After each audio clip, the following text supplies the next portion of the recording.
இந்த படத்தை பற்றி பேசுகிறதுக்கு முன்னாடி நான் இதுக்கு முன்னாடி மேடை ஏறின அந்த நினைவுகள் அதுக்கு வந்து ஒரு மாதம் ஆயிடுச்சு.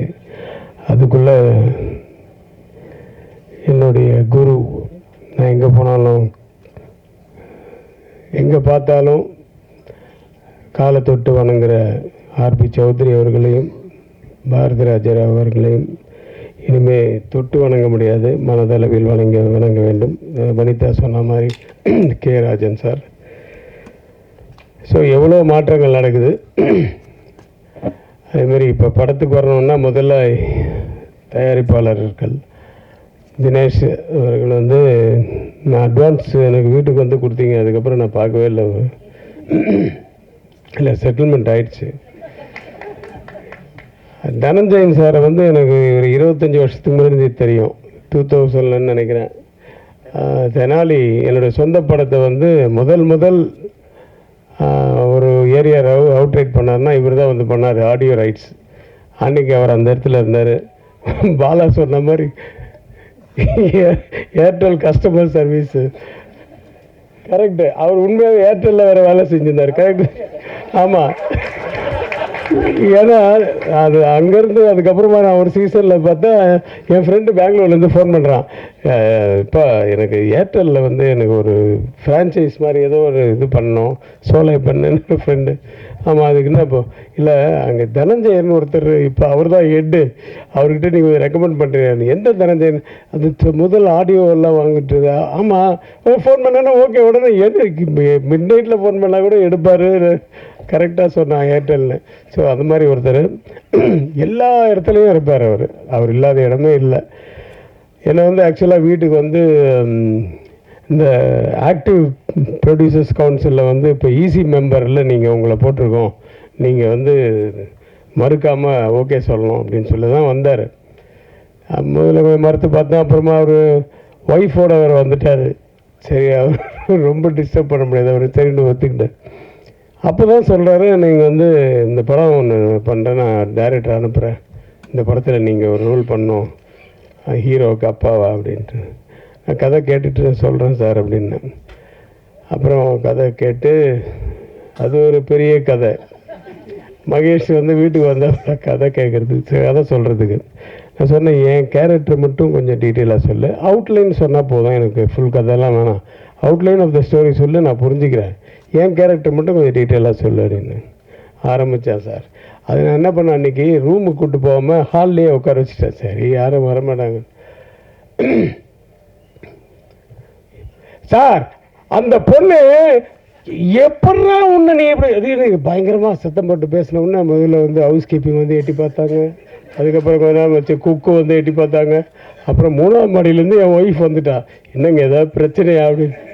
இல்லை ஒன்றும் இல்லை, அவனுக்கு இது தண்ணி காஃபி எல்லாம் கொடுத்தாச்சு, காஃபி கொடுத்தனால ரொம்ப சூடாக இருக்கான், மோர் கொடு அப்படின்னு சொல்லி மோர்.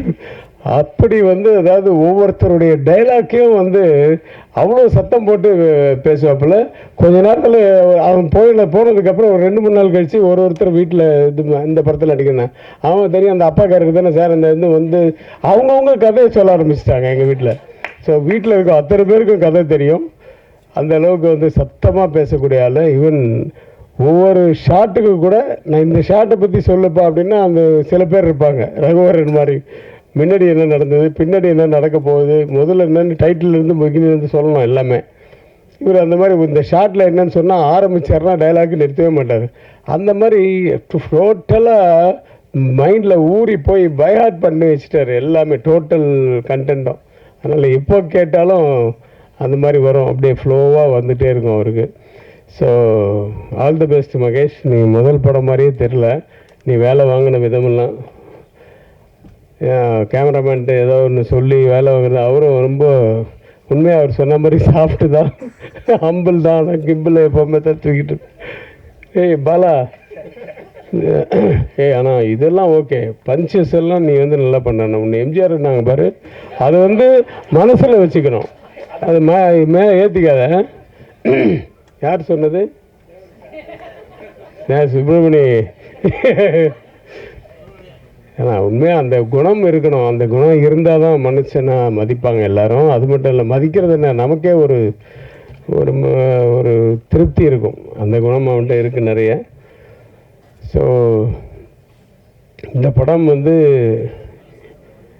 பவிஷை பற்றி சொல்லணுன்னா, பவிஷ் வந்து விஜய் மாதிரியோ அது மாதிரியோ அதெல்லாம் நான் சொல்லலை. ஆனால் நான் நிறைய நேராக சொல்லியிருக்கேன் உங்ககிட்ட, ஏய் சில ஆங்கிளில் பார்க்கும்போது தனுஷ் மாதிரியே இருக்குப்பா அப்படின்னு சொல்லியிருக்கேன். ஸோ அது நீக்கு படம் பார்க்கும்போதும் அப்படி தான் தோணுச்சு. அதுவும் இல்லாமல் குரல் அந்த வாய்ஸு கூட கொஞ்சம் அப்படியே தனுஷ் மாதிரி இருக்குது. அவருடைய ட்ரைனிங் நிறைய இருக்குது. ஆமாம், இது செல்வா சார் நான் வீட்டில் பெரிய பேரெலாம் கூட மாட்டியா? மாமாவா? மாமா கரெக்டு. அவங்க அம்மா வருவாங்க 2-3 நாள் ஷூட்டிங். எல்லாருமே நான் வந்து சின்ன வயசுலேருந்து பார்த்தது. வனிதாவும் அப்படி தான், இந்த ஏஜ்லேருந்து தெரியும். மஞ்சிகாவை பார்க்காது வீட்டுக்கு போகும்போதெல்லாம் விஜய் சாரும் மஞ்சிகாவும் பார்க்கும்போது அப்போ இருந்து தெரியும். அது வந்து துள்ளலான ஒரு பொண்ணு தான். வாழ்க, நிறைய பயங்கரமாக நீங்கள் ஃபேமஸாக இருக்கீங்க. அது வந்து ஒரு தொழிலாகவே அது வந்து யாருக்கும் பயப்படாமல் ரொம்ப கட்ஸாக இருக்கிறவங்கள சில பேர் ரொம்ப பேருக்கு பிடிக்கும். ஸோ அப்படி உங்களுக்கு நிறைய ஃபேன்ஸ் இருக்காங்க. ஸோ பவிஷ், உங்களுக்கு வந்து இந்த படம் வந்து 2வது படமாக எனக்கு தெரியல. நான் உங்களோட பெர்ஃபார்ம் பண்ணும்போது நிஜமாகவே நல்ல இன்ட்ரெஸ்ட் எடுத்து பண்ணக்கூடிய ஒரு ஆர்டிஸ்ட்டு. அந்த ஹீரோயினோட எனக்கு 2 சீன் சின்ன பிட்டு தான் எனக்கு வந்து காம்பினேஷன் வந்தது. நாகதுர்கா அவங்க நல்லா பண்ணாங்க. அந்த 2 சீனில் அவங்க அம்மா வந்து இருக்காங்களே, என்னையே மிரட்டுற அளவுக்கு டைலாக் அவங்களுக்கு. சரி, ஆனால் கொஞ்சம் பயந்துட்டேன், என்னடா அது அப்படின்ட்டு அப்படியே சமாளிச்சிட்டேன்னு வச்சுங்க. எனக்கு ஒய்ஃபாக பண்ணவங்களும் சூப்பராக பண்ணாங்க. ஸோ ஆர்டிஸ்ட் மட்டும் இல்லை, எல்லா டெக்னீஷியன்ஸ் எல்லாம், விஜய் டான்ஸ் மாஸ்டர் எல்லாருமே ரொம்ப நல்லா சின்சியராக ஒர்க் பண்ண ஒரு படம் இதுதான் ஃபஸ்ட்டு விழான்னு சொன்னார் தனஞ்சயன் சார் வந்து பட்ஜெட் படம்னாரு. நான் வந்து அதுதான் கொண்டாந்தேன். அவர் மேனேஜர் வந்து போய் பொக்கே கடைக்காரர்கிட்ட, எப்போ அவர் பொக்கே எவ்வளோப்பாரு? ஒரு 2000 ரூபா ஆகும் சார். அப்படியா? எனக்கு வந்து 3 பொக்கே போதும். ஒரு பொக்கேயில் எத்தனை பூ இருக்கும்? ஒரு 50 பூ இருக்கும். எனக்கு 5 பூவாக வச்சு 5 பூவுக்கு மேலே வைக்காது, 3 பொக்கே போதும், எல்லாம் டோட்டல் யூனிட் கொடுக்கணும்னு சொல்லி மேனேஜர் வாங்க வச்சிருக்கு. அது தனஞ்சயன் சாருக்கு வாழ்த்துக்கள். பட்ஜெட் படம்னா இப்படி தான் பண்ணணும். சூப்பராக அது மாதிரி பாருங்கள்.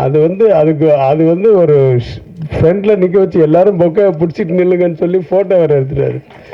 எல்லாருக்கும் நாங்கள் பொக்கே கொடுத்துருக்கோன்ட்டு. சரி, அதுக்கு தான் கொண்டாந்தாங்க.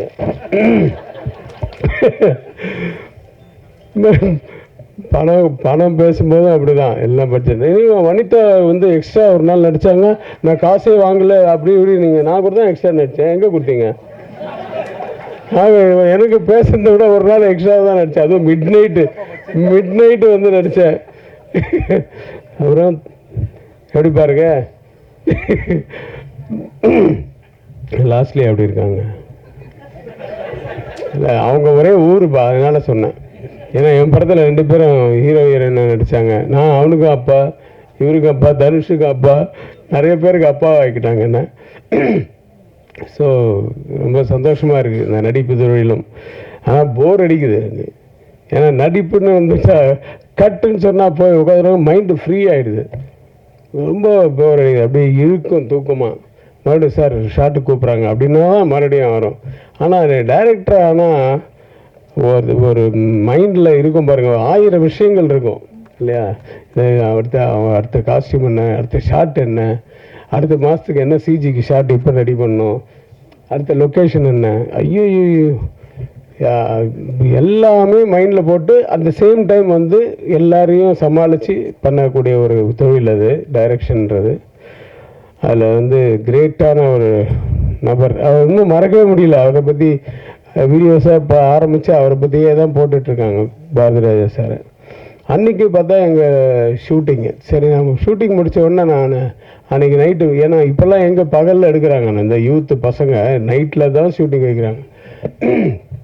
சரி, ஷூட்டிங் முடிச்சு மறுநாள் காலம்புரை போய் பார்க்கலான்னு பார்த்தா அதுக்குள்ளே தேனிக்கு கொண்டு போயிட்டாங்கன்னு சொன்னாங்க. சரி, பார்க்க முடியாமல் போச்சு. இப்போ ஷூட்டிங்கில் அவருடைய ஃபோட்டோ வச்சு இரங்கல்லாம் தெரிவித்தோம். ரொம்ப கஷ்டமாக இருந்தது. ஏன்னா ஒரு இண்டஸ்ட்ரியே திருப்பி போட்ட ஒரு மனிதர், ஒரு இயக்குனர். அவருக்கு முன்னாடி நம்மெல்லாம் ஒன்றுமே இல்லை. ஸோ அப்பேற்பட்டவர் அவருடைய ஆத்மா சாந்தி அடையணும், சௌத்ரி சார் ஆத்மா சாந்தி அடையணும், ராஜன் சார் எல்லாருடைய வாழ்த்துக்களோடு இந்த படம் மிகப்பெரிய வெற்றி அடைய எல்லாம் வல்ல இறைவனை வேண்டி விடைபெறுகிறேன். நன்றி, வணக்கம்.